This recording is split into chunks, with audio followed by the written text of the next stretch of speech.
Madame Valérie Tora, merci beaucoup de l'entretien que vous avez réservé à la radio francophone iranienne. Vous êtes spécialiste de l'Afrique. Madame Tora, les propositions de l'Union africaine et de son panel de chefs d'État n'ont pas vraiment convaincu le camp de M. Laurent Gbagbo, le président sortant ivoirien. On a l'impression, si vous me permettez l'expression, que la montagne a encore accouché d'une souris. Écoutez, oui. De toute façon, dans la mesure où ces propositions reviendraient à dire à M. Gbagbo qu'il faut qu'il reconnaisse la victoire de son adversaire, il me semble que les 3 mois qui viennent de s'écouler prouvent amplement que il n'en est pas question. Donc c'est pas parce que c'est un panel de 5 chefs d'État qui va les lui faire que il va accepter ce genre de proposition. D'autant plus que ce qu'on remarque, c'est premièrement que M. Gbagbo a fait fermer l'espace aérien ivoirien aux avions de l'ONUCI, ce qui va quand même causer un petit peu des difficultés à M. Ouattara pour rentrer en Côte d'Ivoire. Aujourd'hui, il est à Abuja, mais il va bien falloir qu'il rentre et on se demande comment ça va se passer. Ensuite, la nationalisation des entreprises de cacao prouve que l'asphyxie économique était finalement une pas si mauvaise méthode puisque M. Gbagbo cherche de l'argent à tout prix. Donc, c'est aussi le fait de cette nationalisation et donc de rentrée de devises qui vont être possibles par ce biais montre que sa résistance s'inscrit dans la durée. Et puis enfin, il y a des rumeurs qui courent sur une nouvelle monnaie qui serait déjà imprimée et déjà prête à être mise en service et qui ferait sortir la Côte d'Ivoire de la zone CFA. Et ça, c'est une rumeur dont je n'ai absolument pas la preuve. C'est encore complètement infondé. Mais c'est ce qui se raconte.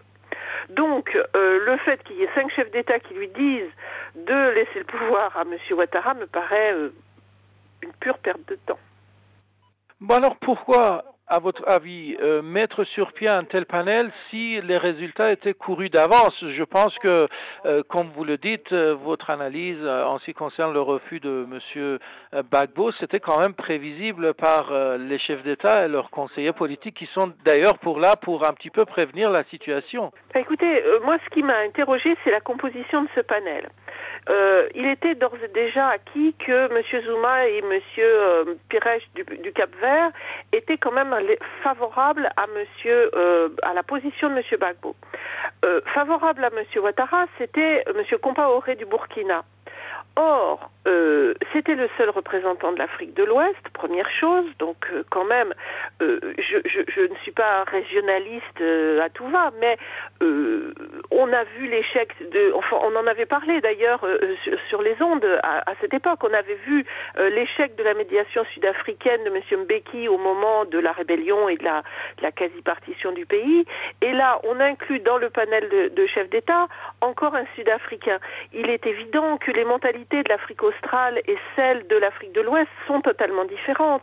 Je ne pense pas que des Européens ou des Américains puissent comprendre la Côte d'Ivoire, mais je commence à me dire que finalement la distance et l'histoire et la culture et la civilisation qui séparent un pays d'Afrique australe d'un pays d'Afrique de l'Ouest, posent un certain nombre de barrières. C'est pas parce qu'on a la peau de la même couleur qu'on se comprend forcément. Vous voyez, je crois que dans la composition de ce panel, déjà, il y avait un petit peu, c'était pas très probant. Il est évident que de mettre dans l'affaire M. Compaoré, qui a été, on l'a dit et répété, et puis c'était pas la peine de se voiler la face, ça a été quand même l'allié du nord, du nord de la Côte d'Ivoire pendant longtemps. C'est vrai que ça déséquilibre un peu. Ce panel était censé tout de même être neutre, être objectif. Donc, ça ne m'étonne pas qu'ils ne puissent pas entre eux trouver une solution commune satisfaisante. On n'a pas encore la publication exactement de ce qu'ils ont demandé, donc peut-être qu'on parle là sur des choses qui ne sont encore qu'à l'état de rumeur, mais si c'est pour dire à M. Gbagbo, écoute, laisse le pouvoir, je veux dire, à quoi bon tout cet argent dépensé, ce temps passé? Sur le terrain, cette fois-ci, on a l'impression, vu de l'extérieur, que la guerre civile revient au galop. Est-ce aussi votre avis? Je crois qu'il faut qu'on arrête de se payer de mots. Je crois que la Côte d'Ivoire est en guerre civile. Tous les éléments sont là. Il y a des réfugiés au Libéria, il y a des personnes déplacées dans l'Ouest et puis même à Abidjan. Il y a des combats, il y a des morts, il y a des hommes armés qui tirent sur des hommes et des femmes désarmés. Qu'est-ce que c'est? Qu'est-ce que c'est d'autre? Il y a des expéditions punitives, des représailles à ces expéditions punitives, des représailles aux représailles, enfin, voilà, la Côte d'Ivoire est en guerre civile, en dépit de la présence d'une force licorne, de l'ONUCI, etc.